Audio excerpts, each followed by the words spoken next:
wéy leen di gën a abonné ci chaîne YouTube bii di Syndicalisme TV, la télévision du moment bi leen di jox mboolem xibaar yu wér te wóor ci à temps réel. dal leen ak jàmm ñu xëy taxañ yéenekaay xëyndoo tàmbale kook tribune yéenekaay kàddu Abbé Latir Ndiaye naka daanaka yéenekaay bëri ca la ñu xëyeen tontu bu forox ba mu tontu Ousmane Sonko ci lu ñeel naka wàllum muuraay yi ci école yi ubbil yéenekaay bi moom Abbé bi moo yëkkati ay kàddu nee na yénn ciy làmmiñ yénn ciy loxo yénn ciy pantalon ñoom naka dañ leen a disqualifié naka ngir ñuy àddu ci combat yi nga xamante ni si dañoo ñeel naka mbiru yàlla. yéenekaay bi nag moom Abbé bi la mu wax Sonko naka nee na ko yarul faaw nga naka booy wax nga wax diplomatiquement waaye tamit nga wax ko ci yar ak teggin génneel sa bax ju bëri ji ak li nga xamante ni si ca nga nekkee ci wàllum opposition léegi nag xam ne mbirum gàtt loolu yëpp nag dafa war a jeex na détente wu te xam ne naka yow yaay ki nga xamante ni si moom la ñu élu nouvellement. école catholique bi naka moom fi ñu toll la mu bëgg moo ngay entraîné ay pas yoo xamante ni si jëm ci terrain religieux boo xamante daanaka boo ñëwee daanaka giita nga dëgg laa indi de Moustapha Bamba Guirassy moom di qualifié réponse boobu nga xamante ne Abbé bi dal na koo yëkkati ci lu ñeel nag wàllum sensationnel dénudé de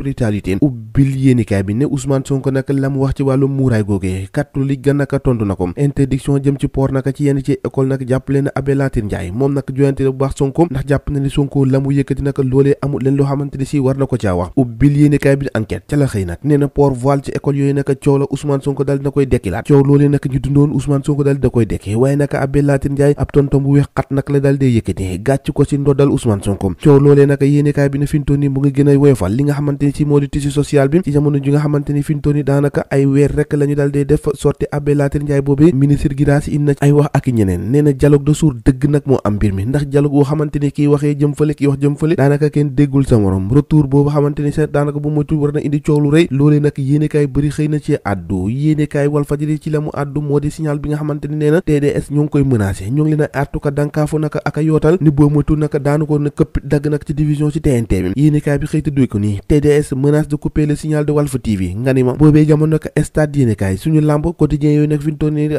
jeex na dootul amati ndax borom kër ga nee na fi ñu toll nii amatul ay salaire amatul xaalis boo xamante ni si da koy fay ay liggéeykatam la tax kon fi ñu toll nii ba ñu dal dee ajandi loolee fi ñu toll nii ñaari quotidien yi stade ak suñu lamb dootuñ génnati ay employé bëri nag boo moytuwul ay liggéeykat fi ñu toll nii daanu leen waajal ngir licencier ndax fi ñu toll nii nag jafe-jafe ga diis na lool seen kaw journée de l'arbre bëccëg bi ñu jagleen naka wàllum garab yéenekaay bi di l'Indépendant ne Diomaye joxe na tomba la mu bëgg moom président Diomaye gannaaw bi nga xamante ni si moo nga woon foofee ca Touba mooy fexe ba Sénégal weer ndax fi ñu toll nii naka war nañoo jot foo xamante ni bés bu ne nag ñu war a sampay garab yi di jël joli naka ci diwaanu ko Sénégal journée de l'arbre évidence yéenekaay naka wax na ci moom foofee ca commune bu Ndiédiène la ñu dala woon xew ma Ndiédiène naka un exemple d'engagement citoyen lañ fa dal dee gis nag commune bu Ndiédiène bi nga xamante ni si daanaka dañ koo fàtte woon lu lépp nag dekkalaat nañ ko loolee naka jaaree ci loxoy docteur Abdoul Aziz Mbodj Ndiédiène am ci moom yaakaar lu ëpp ñaar téeméer ci ay garab yoo xamante ni si jëmbat nañ ko fi am na si ab plaidoyer bu rëy yoo xamante ni ministre ba fa teewoon di Khady Diène Gaye nag yàlla na koo yëkkati ngir rek a fexe rek bu Ndiédiène googee mën a nuqeeku ci jafe-jafe yi nga xamante ni si moom la dal dee ne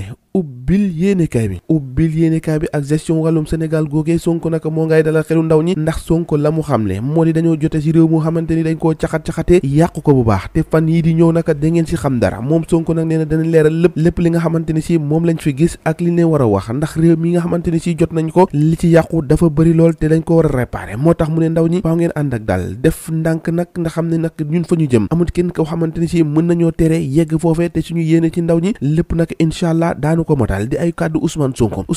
xamante ni daanaka fan yi bindoo na ni tama fu nekk lañ koy tëggee gannaaw kàddu yi moo yëkkati woon ci wàllu muuraay ci école yi loolu nag mel na ni neexul waa jàngu bi ndax yëkkati na ay kàddu ne Ousmane Sonko na mu waxee warut koo waxee yenn ciy tubéy ñooñu nag waruñoo wax ci combat yi nga xamante ni si dafa jëm ci wàllum yàlla ndax dañ leen a disqualifié ba noppi Abbé Latir Ndiaye lu mu yekkut Ousmane Sonko da koo dal dee fàtte fi ñu toll nii coow lu nag yéenekaay bi ne sulliwaat na bu baax nag lu ñeel nag wàllu muuraay ci école yi jafe-jafe dong la nar a indi ak giisa ngaas l'informateur yéenekaay dikkaat ci beneen tukki jéye boo xamante ni si foofee ca kër Alamine yéenekaay bi ne ab daara moo fa dal dee tàkk yéenekaay bi dañuy xibaar ne am na beneen ko taalib boobu xamante ñàkkat na ba kanam mu di juróomeel bi maître coranique bi ka leen doon jàngal di oustaz ba nag borom daara ja téye nañ ko nag teg nañ ko loxo lañ koy toppee moo di mise en danger de la vie d'autrui ak tamit homicide volontaire faat nit te teyoo ko yéenekaay bi ab recensement des daara yi nga xamante ni si ñoo ngi duñu coono dëgg naka ñu ngi koy waaj a amal ngir ñu xool nees war a def rek ba fantoon ni ñu dal dee leeral mbir mi beneen ko jee joo xamante ni si yéenekaay bi di ko moo ñu koy yeggee moo di foofee naka ca Médina Fass Sicap Mbao benn naka fas moo fa dal dee faat benn xale boo xamante ni ñeenti at la am gannaaw ba mu rëccee di daw ca mbedd ya cay Sénégal chaque jour rek ak benn cas bu bees da ngay seet loolu rek mbir maa ngoog ñoo ko déggandoo jàngeen jëf ba ëllëg